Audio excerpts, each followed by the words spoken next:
यश academy कराडमध्ये आपलं मनपूर्वक स्वागत. विद्यार्थी मित्रांनो, आज आपण या व्हिडिओमध्ये अमाइन्स या संपूर्ण चॅप्टरवर मल्टिपल चॉईस क्वेश्चन्स येणाऱ्या परीक्षेला कशा पद्धतीने विचारले जाऊ शकतील त्याचं एक मॉडेल आपल्या समोर ठेवलेलं आहे की ज्याचा फायदा तुम्हाला परीक्षेला होणारा आहे. फक्त आपण एकच काम करायचं आहे की हा व्हिडिओ सुरुवातीपासून शेवटपर्यंत आपण पाहणं अपेक्षित असणार आहे. कारण प्रत्येक प्रश्न आणि त्याच्या अनुषंगानं ऑप्शन सिलेक्ट करत असताना नेमक्या कोणत्या गोष्टींचा आपण विचार केला पाहिजे या सर्व गोष्टींचा उल्लेख तुम्हाला इथं केलेला पाहायला मिळेल. चला तर आपण सुरू करूया. प्रश्न पहिला आहे, the correct structure of allyl amine is. विद्यार्थी मित्रांनो, इथं तुम्हाला 4 स्ट्रक्चर्स दिलेली असणारे आहेत आणि त्यातून तुम्हाला करेक्ट स्ट्रक्चर अलील अमाइन्सचं निवडायचं आहे. आता इथं तुमच्या लक्षामध्ये येईल की अमाइन्स मध्ये कॉमन सिस्टीम आणि आयुपीएसी सिस्टीम असणारी आहे. या कॉमन सिस्टीम मध्ये अलील अमाइन स्ट्रक्चर तुम्हाला माहित आहे, तुम्ही अभ्यासलेला आहे. आयुपीएसी नेम न देता इथं तुम्हाला कॉमन नेम दिले आणि त्याचं स्ट्रक्चर काय आहे हे ओळखायला सांगितलेलं आहे. यासाठी तुम्हाला ही गोष्ट अगोदर माहित पाहिजे की CH2 double bond CH dash असं ज्यावेळी असतं एखाद्या दिलेल्या स्ट्रक्चर मध्ये त्यावेळेस तो व्हिनाइल ग्रुप असणार आहे. किंवा समजा दिलेल्या स्ट्रक्चर मध्ये CH2 double bond CH2 dash असेल तर हा अलील ग्रुप असणार आहे. म्हणजे हे जे व्हिनाइल ग्रुप किंवा अलील ग्रुप आहेत हे तुम्हाला माहित असणं अपेक्षित असणार आहे. मग आता अलील अमाइन असं म्हटलंय म्हणजे तुम्ही काय करायचं आहे तर CH2 double bond CH2 dash आणि त्याला कुठं फंक्शनल ग्रुप अमाइन जोडलेला आहे का हे पाहणं अपेक्षित असणार आहे. हे जर स्ट्रक्चर पाहिलं तर यामध्ये 4 कार्बन ऍटम्स आहेत. तर आपल्याला 4 नको आहेत. याही स्ट्रक्चर मध्ये 4 कार्बन ऍटम्स आहेत. बी आणि सी मध्ये फक्त 3 कार्बन ऍटम्स आपल्याला पाहायला मिळत आहेत. म्हणजे इथं CH2 डबल बॉन्ड CH2 आणि त्याला NH2 जोडलाय. म्हणजे this is the correct structure of allyl amine. So B is the correct option of this multiple choice question. Okay. Next one. Which of the following is a 3-degree amine, that is the tertiary amine? 1-methyl cyclohexylamine, trimethylamine, tertiary butylamine, N-methyl aniline. आता ही नावं दिलेली आहेत. Structure असते तर कदाचित तुम्हाला लवकर ते ओळखता आलं असतं, परंतु याची स्ट्रक्चर्स काय आहेत आपण बघूया. हे स्ट्रक्चर याचं दिलेलं आहे. हे जर पाहिलं तर NH2 ग्रुप आहे म्हणजे ते प्रायमरी किंवा फर्स्ट डिग्री अमाइन असणार आहे.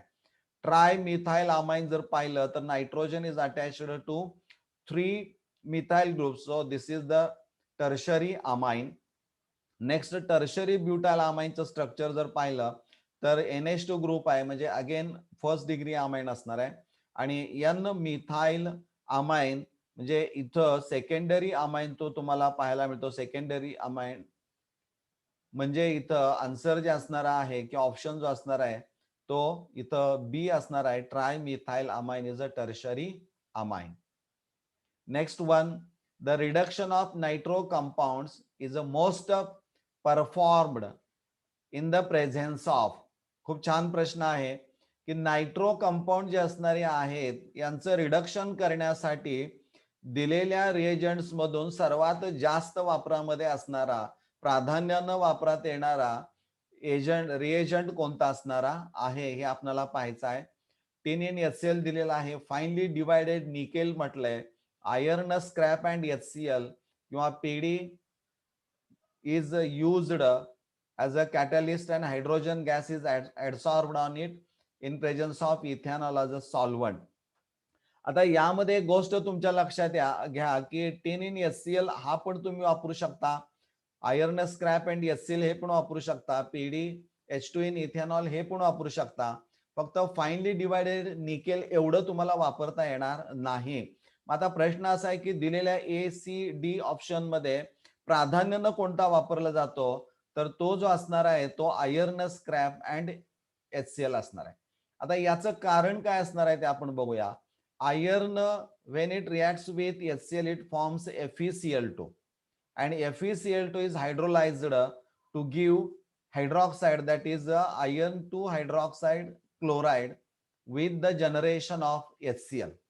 म्हणजे या रिॲक्शनचं वैशिष्ट्य काय असणार आहे की ज्यावेळी scrap iron, that is iron in HCl तुम्ही वापराल, त्यावेळेस रिॲक्शन मध्ये जो HCl तुम्ही ऍक्च्युअली वापरणार आहात, जो लागणार आहे, तोच इथं जनरेट केला जातो. म्हणजे very small amount of HCl is required to initiate the reaction.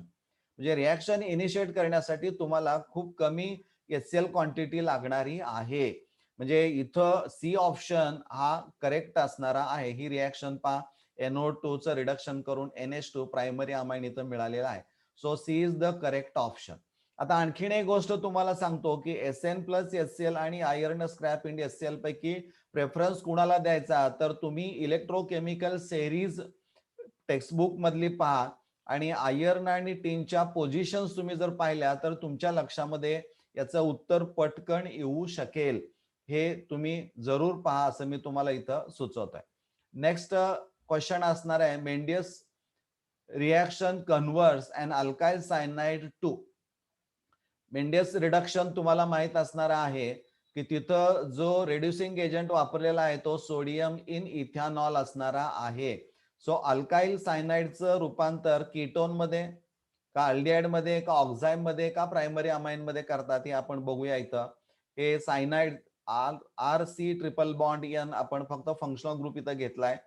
त्याचं रिडक्शन या रिड्युसिंग एजंटनं जर केलं तर CH2NH2 हा तयार होतो, म्हणजे प्रायमरी अमाइन तयार होतं.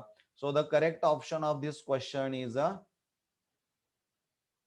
Option is D, that is the primary amine. म्हणजे इथं प्रायमरी अमाइन तयार केला जातो. तुमच्या माहितीसाठी सांगतो, CNचं रिडक्शन CH2NH2 मध्ये करण्यासाठी देखील lithium aluminium hydride in dry इथर सुद्धा वापरला जाऊ शकतो. हे तुम्हाला माहित असणं आवश्यक आहे. Next, the reagent with which the following reaction is best accomplished by. म्हणजे इथं तुम्हाला रिॲक्शन दिलेली आहे, CH3CONH2 ऍसिटामाइड, एरोवर रिएजंट क्वेश्चन मार्क केलेला आहे, you have to find out. आणि प्रॉडक्ट दिलेला आहे तो CH3CH2NH2 दिलेला आहे, तो इथेन अमाइन असणारा आहे. म्हणजे थोडक्यामध्ये तुमच्या लक्षात येईल की C double bond O group जो असणार आहे तो it is reduce to CH2 methylene group मध्ये. आणि मग तुम्हाला पटकन असं आठवाल की लगेच हा zinc Hg in hydrochloric acid, that is the Clemmensen reduction आहे का. पण दिलेली ऑप्शन जर आपण पाहिली तर H3PO4 आहे, झिंक इन HCl आहे, ब्रोमिन इन ऍक्वेस NaOH आहे, lithium aluminium hydride in dry इथर दिलेला आहे. मग यामध्ये तर तो नाही आहेच. आणि मग अशा वेळी तुम्हाला विचार करावा लागेल की नेमकं कोणतं असणार आहे, कारण C double bond O group हा रिड्यूस करायचा आहे. त्यामुळे इथं lithium aluminium hydride in dry ether is used as a reducing agent. Okay, this is the correct option. Next one, which one of the following amines cannot be prepared by Gabriel Thalliamide synthesis. Again this question is very interesting. विद्यार्थी मित्रांनो, खूप अतिशय चांगला प्रश्न आहे की या प्रश्नाचं उत्तर शोधताना तुम्हाला खूप कसरत करावी लागणारी आहे. Ethyl amine, tertiary butyl amine, isopropyl amine आणि N propyl amine. Gabriel phthalimide synthesis is used for the preparation of aliphatic amines, म्हणजे विशेषतः प्रायमरी अमाइन साठीच त्याचा वापर केला जातो, हे तुम्हालाही माहित असणार आहे. म्हणजे प्रायमरी अमाइन्स इथं तयार केले जातात. इथं बघूया आता, CH3CH2NH2 ethyl amine primary amine आहे. टर्शरी ब्युटाइल अमाइन हे देखील प्रायमरी अमाइन आहे.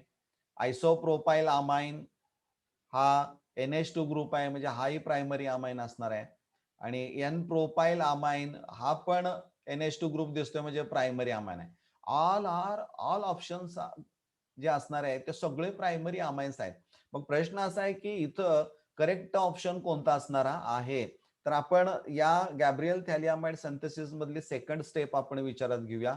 ही स्टेप तुम्हाला आठवते का? सॉल्ट हा सेकंड स्टेप मध्ये जो असणार आहे, तयार झालेला फर्स्ट स्टेप मध्ये, तो सेकंड स्टेप मध्ये आपण वापरतोय. त्यामध्ये तुमच्या लक्षात येईल की नायट्रोजन कडं it has a negative charge आणि पोटॅशियम पॉझिटिव्ह चार्ज असणार आहे. म्हणजे N मायनस जो असणार आहे तो it acts as a nucleophile. आणि मग अल्किल हॅलाइडची रिॲक्शन ज्यावेळी आपण करतो त्यावेळेस इथं जो अल्किल हॅलाइड वापरला जाणारा आहे, तुम्ही एक गोष्ट लक्षात ठेवायची की तो फर्स्ट डिग्री किंवा सेकंड डिग्री अल्काइल हॅलाइडच असला पाहिजे. कारण हा जो न्यूक्लिओफाईल असणार आहे याचा अटॅक ज्यावेळी या कार्बन ऑफ अल्काइल ग्रुप होईल त्यावेळेस SN2 रिॲक्शन मेकॅनिझम पाहायला मिळतं. That is the backside attack होतो आणि X is a best leaving group, त्यामुळे तो निघून जाईल. त्यामुळे इथं SN2 रिॲक्शन मेकॅनिझम पाहायला मिळतं. त्यामुळे इथं एकतर फर्स्ट डिग्री किंवा सेकंड डिग्रीची शक्यता जास्त आहे. मग आता दिलेल्या ऑप्शन मध्ये असा कोणता आहे, तर इथं टर्शरी ब्युटाइल अमाइन जर आपण पाहिला तर तो मात्र इथं रिॲक्शन मध्ये भाग घेणार नाही. कारण त्याचं असं असणार आहे की SN2 रिॲक्शन मेकॅनिझम तिथं आपल्याला पाहायला मिळतं. कारण कार्बोकटायन तयार होईल आणि त्यामुळं SN1 रिॲक्शन मेकॅनिझम होतं. त्यामुळं याचा आन्सर असणार आहे ते बी असणार आहे, टर्शरी ब्युटाइल अमाइन. खूप महत्वाचा आणि चांगला प्रश्न हा तुमच्यासाठी असणारा आहे. Next, the correct order of basic nature in aqueous solution is. तुम्हाला इथं दिलेलं आहे त्यांनी ॲनिलीन दिलंय, अमोनिया आहे, मिथाइल अमाइन आहे आणि डायमिथाइल अमाइन दिलेला आहे.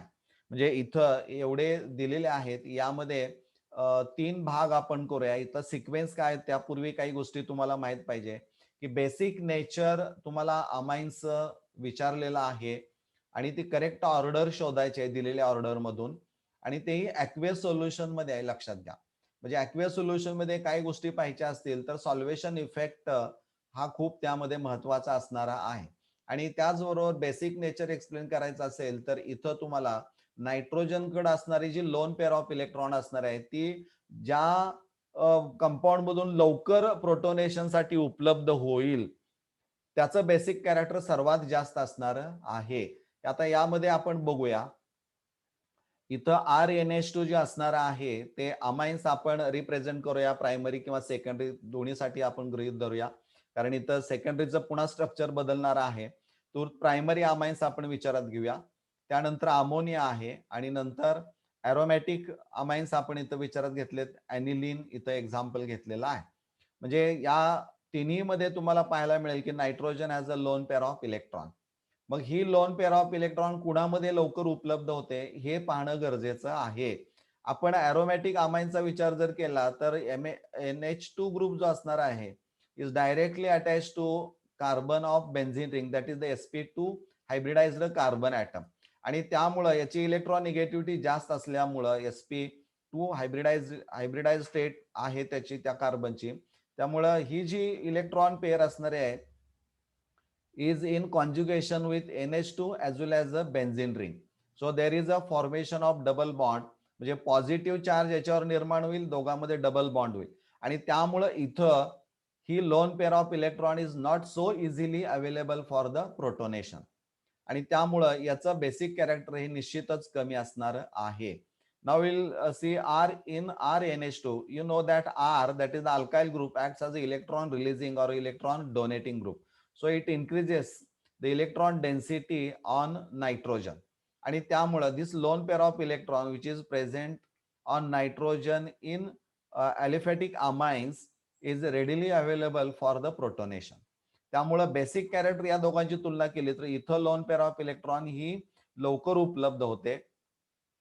NH3 जो असणारा आहे यापासून हा RNH2 तयार झालेला आहे, त्याचा डेरिव्हेटिव्ह असणार आहे. त्यामुळे जी ऑर्डर असणारी आहे ती या पद्धतीची तुम्हाला पाहायला मिळेल. म्हणजे जे अमाइन्स असणार आहेत ॲलिफॅटिक अमाइन्स आपण म्हणूया, more basic than ammonia and which is more basic than aromatic amines. This is the sequence. आणि मग आणखीन एक गोष्ट तुम्ही लक्षात ठेवायची, कायम लक्षात ठेवायची की सेकंडरी अमाइन जे असणारे आहेत मग ती गॅस फेज असू दे किंवा ॲक्वेस सोल्युशन असू दे, बेसिक कॅरेक्टर हे प्रायमरी आणि सेकंडरी पेक्षा निश्चितच जास्त त्याचं असणार आहे. आणि त्यानंतर मग जर आपण इथं पाहिलं तर सी ऑप्शन बघा, डायमिथाइल अमाइन आहे which is greater than CH3NH2, that is methyl amine which is greater than ammonia which is greater than aniline. So this is the correct order of basic nature in aqueous solution of these amines. Next is the the correct order of basicity of the following compounds is, इथं सगळे जे दिलेले आहेत ते ring compounds आहेत.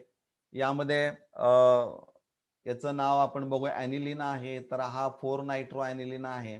तर सायक्लोहेक्झॅनामाइन आपल्याला इथं पाहायला मिळतं. म्हणजे या पद्धतीनं जर आपण पाहिलं तर इथं जो कार्बन असणारा आहे तो sp2 आहे, इथं sp2 आहे, इथं मात्र तो sp3 असणारा आहे. हे तुम्हाला बेसिक माहित असणं आवश्यक असणार आहे. त्यामुळं ऑप्शन कडे न जाता आपण इथं स्ट्रक्चरवरून बघूया. म्हणजे ही इथं जी लोन पेअर ऑफ इलेक्ट्रॉन नायट्रोजनवर असणारे आहेत, this lone pair of electron is easily available for the protonation. त्यामुळे लवकर तो इलेक्ट्रॉन पेअर देतो, म्हणजे बेसिक कॅरेक्टर आहे त्याचं सगळ्यात जास्त असणार आहे. त्यानंतर इथं आपण जर पाहिलं 4 नायट्रो ॲनिलीन, तर you know that NO2 is electron withdrawing group. म्हणजे it withdraws electron density from benzene and simultaneously from NH2. त्यामुळे नायट्रोजनकडं ही लोन पेअर असणार आहे, ती पटकन इकडे दिली जाते आणि त्यामुळं ही लोन पेअर ऑफ इलेक्ट्रॉन प्रोटोनेशनला सहजासहजी उपलब्ध होणार नाही. ॲनिलीनच्या बाबतीमध्ये या दोघांची तुलना केली, 4 नायट्रो ॲनिलीन आणि ॲनिलीन, तर इथं लोन पेअर ऑफ इलेक्ट्रॉन सहज उपलब्ध होऊ शकते. सो द करेक्ट ऑर्डरचा आपण जर विचार जर केला तर सी च बेसिक कॅरेक्टर सगळ्यात जास्त असेल, त्यानंतर मग ॲनिलीन असेल आणि सगळ्यात कमी हे 4 नायट्रो ॲनिलीनचं असणार आहे. So correct option is the A, हे ऑप्शन इथं असणार आहे. Next, primary amines can be distinguished from secondary and tertiary amines by reacting with. म्हणजे इथं फक्त काय त्याने म्हटलंय पहा, primary amines can be distinguished from secondary and tertiary amines by reacting with. म्हणजे इथं प्रायमरी अमाइन्स हे सेकंडरी अँड टर्शरी अमाइन्स पासून वेगळे कसे आहेत इथं सांगायचंय आपल्याला. मग रिॲक्शन कुणावर केल्यानंतर methyl halide, chloroform alone, chloroform and alcoholic KOH, zinc, dust. तर साधारणतः तुमच्या लक्षात येईल, तुमचा अभ्यास झाला असेल तर कार्बिल अमीन रिॲक्शन असणारी आहे. This reaction is shown by only primary amines. मग ते ॲलिफॅटिक असतील किंवा ॲरोमॅटिक असणारे आहेत. आणि मग प्रायमरी अमाइन्स ॲलिफॅटिक और aromatic reacts with chloroform and alcoholic KOH. म्हणजे इथं आयसोसायनाइड्स ही तयार केली जातात, हे तुम्हाला माहित आहे. So the correct, this is the reaction. ही साधारणतः रिॲक्शन तुम्हालाही माहित असणारी आहे. So correct option is a C, chloroform and alcoholic KOH. Next is, which of the following will be the most stable diazonium salt? म्हणजे RN2 plus X minus जे असणार आहे, इथं R तुम्ही ॲलिफॅटिक किंवा ॲरोमॅटिक तुम्ही कन्सिडर करू शकता. मग यामध्ये मोस्ट स्टेबल कुठला असणार आहे? तुम्हाला माहित आहे की स्टॅबिलिटी जर आपण विचार केला इथं फॉर्मेशन ऑफ डायझोनियम सॉल्ट्स, तर reaction temperature must be controlled आणि ते जे असणार आहे 273 kelvin to 278 kelvin. If it exceed 278 kelvin then the diazonium salt becomes unstable and decomposes. मग इथं स्टॅबिलिटी कुणाची जास्त असणारी आहे? म्हणजे तर नायट्रोजन गॅस कुणामधून लवकर जाणार नाही, लिबरेट होणार नाही, हे तुम्हाला माहित पाहिजे. म्हणजे कार्बन आणि नायट्रोजन मध्ये बॉन्ड हा स्ट्रॉंग असला पाहिजे. आणि एक गोष्ट तुम्हाला माहित आहे की आर म्हणजे जर आपण समजा अल्काइल, ऑप्शन नंतर बघूया, आर इलेक्ट्रॉन रिलीजिंग जर असेल तर या नायट्रोजनकडं जो पॉझिटिव्ह चार्ज असणारा आहे, तो जो पॉझिटिव्ह चार्ज असणारा आहे, it is not stabilized by the resonance, it is localized. म्हणजे इलेक्ट्रॉन पेअर जी असणारी आहे किंवा इकडं हे जे इलेक्ट्रॉन्स इकडं शिफ्ट होणारे आहेत, त्यामुळं पॉझिटिव्ह चार्ज जो असणार आहे त्याचं जे स्टॅबिलायझेशन व्हायला पाहिजे ते होत नाही आणि म्हणून त्याची अस्थिरता ही जास्त असणारी आहे. पण इथं जर तुम्ही ॲरोमॅटिक रिंग, बेन्झिन रिंग जर आपण विचारात घेतली तर मग मात्र त्यावेळेस काय होतं, तर positive charge is stabilized by benzene. म्हणजे थोडक्यामध्ये बेन्झिन म्हणण्यापेक्षा बेन्झिन आणि N2 यांच्यामध्ये मात्र एक पॉझिटिव्ह चार्जची स्टॅबिलिटी तुम्हाला पाहायला मिळते रेझोनन्स इफेक्टमुळं. आणि साधारणपणे 5 रेझोनेटिंग स्ट्रक्चर्स तुम्हाला या बेन्झिन डायझोनियम सॉल्ट पासून जो आयन तयार होणारा आहे त्याचे आपल्याला पाहायला मिळतात. आणि त्यामुळं सगळ्यात स्टेबल त्या टेम्परेचरला 273 278 ला स्टेबल हा बी डायझोनियम सॉल्ट असणारा आहे. नेक्स्ट इन द रिॲक्शन, ही रिॲक्शन दिलेली आहे आणि A is your to find out the reagent. H hydrolysis साठी वापरला तो, H3PO2 and H2O reducing agent, HgSO4 H2SO4 hydration, particularly alkenes alkynes या रिॲक्शन तुम्ही हायड्रोकार्बन्स मध्ये अभ्यासलेल्या असणार आहेत. आणि Cu2Cl2 युज्ड इन सँडमियर्स रिॲक्शन, हे तुमच्या माहितीसाठी आहे. N2Cl इथला जातोय कारण it is considered as the best leaving group. N2 diazonium ion is the best leaving group. So we can synthesize large number of organic compounds because it undergoes nucleophilic substitution reaction. त्यामुळे इथं N2+Cl- निघून जातो आणि या ठिकाणी hydrogen येतो. त्यामुळे यामध्ये जो रिएजंट वापरायचा आहे तो हायड्रोजन येथे येण्यास H3PO2 and H2O2 H2O. This is the correct option. Next, which of the following amines does not react with Hinsberg reagent? Tertiary butylamine, isobutylamine, diethylamine, NN dimethyl ethylamine. आता Hinsberg reagent जो असणार आहे तो benzene sulfonyl chloride हे structure असणार आहे. आणि बाकीच्यांची स्ट्रक्चर्स आपण बघूया. Tertiary butylamine, isobutylamine, diethylamine, NN dimethyl ethylamine. Hinsberg reagent is used to distinguish primary, secondary and tertiary amines. In case of primary and secondary amines, there are acidic hydrogens, आपण म्हणूया hydrogen atoms attached to nitrogen.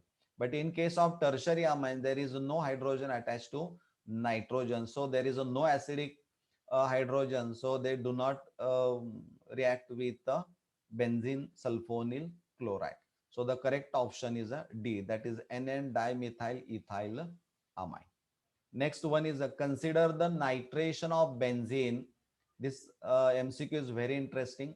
Using mixed concentrated H2SO4 and HNO3 nitrating mixture, if a large amount of KHSO4 is added to the mixture, the rate of nitration will be. म्हणजे इथं nitration तुम्ही बेन्झिनचं करताय, at that time a large amount of KHSO4 salt is added to the mixture and you are asked to find out the rate of reaction किंवा what will be the rate of nitration. मग unchanged, double, slower किंवा faster काय असणार आहे ते आपण इथं बघूया. यामध्ये हे मिक्सचर ज्यावेळी वापरला तर H2SO4 and HNO3 reacts to form nitronium ion which is required electrophile in nitration plus SO4-1 that is the bisulfate ion and hydronium ion. आता पुन्हा आपण काय करतो, तुम्ही ऍड करता KHSO4, so it ionizes to give K plus and HSO4-1. So after addition of KHSO4 the concentration of H2SO4 increases, SO4-1 increases आणि इथं common ion effect तुम्हाला पाहायला मिळतो. त्यामुळं ही जी reaction concentration of HSO4- ion वाढल्यामुळं रिॲक्शन जे असणार आहे it shift to the left hand side, म्हणजे राईट साइड कडून ते लेफ्ट हँड साइड कडे येते आणि त्यामुळे होतं काय तर फॉर्मेशन ऑफ नायट्रोनियम आयन डिक्रीजेस, की जो नायट्रेशन साठी लागणारा नायट्रोनियम आयन इलेक्ट्रोफाईल असणार आहे तो मात्र तयार होताना खूप कमी तयार झालेला आपल्याला पाहायला मिळतो. त्याची प्रोसेस कमी होते, म्हणजेच रेट ऑफ रिॲक्शन सुद्धा इथं कमी झालेला पाहायला मिळतो. Concentration of HSO4-1 ion increases due to common ion effect. Backward reaction will take place. So the formation of nitronium ion decreases. So nitration process will become slower. So correct answer is the option is the C, that is the slower. Next one is which of the following reaction is appropriate for converting acetamide to methanamine? Acetamide to methanamine हे लक्षात घ्यायला पाहिजे. लक्षात घ्या कार्बनची संख्या 1 न कमी झालेली तुम्हाला पाहायला मिळते. ती रिॲक्शन कोण स्टीफन रिॲक्शन म्हणजे रिडक्शन तिथं होतं. हॉफमन हायपोब्रोमामाइड रिॲक्शन असणार आहे. Gabriel phthalimide synthesis, carbylamine reaction. यामध्ये करेक्ट स्ट्रक्चर रिॲक्शन जर आपण पाहिली तर पहा acetamide bromine KOH gives methanamine. So correct option is a B, that is Hofmann bromamide reaction. This is the last question for you. After discussing this question, I will stop here. The reagent that is used to distinguish between secondary amine and tertiary amine is, लगेच लक्षात तुमच्या आला पाहिजे, लुकॉस reagent तर नाही, bromine water oxidizing agent आहे, पॅराटोलिन sulphonyl chloride, हे इथं आन्सरच आलेलं आहे. म्हणजे इथं डायरेक्ट आन्सर आलेलं का, आणि हा रिपीट थोडासा झालेला प्रश्न असणारा आहे, ऍडिशनल क्वेश्चन तुमच्यासाठी तो दिलेला आहे, माहित असावं म्हणून. म्हणजे हे जे प्रश्न असणारे आहेत याचा सराव तुम्हाला व्हावा अशा पद्धतीचे प्रश्न विचारले, यामध्येच थोडेफार बदल करून विचारले जातील आणि त्याची उत्तरं तुम्हाला पटकन सांगता यावे, तुमचा वेळ वाचावा या दृष्टिकोनातून ह्या प्रश्नांची मांडणी इथं केलेली तुम्हाला पाहायला मिळते. धन्यवाद.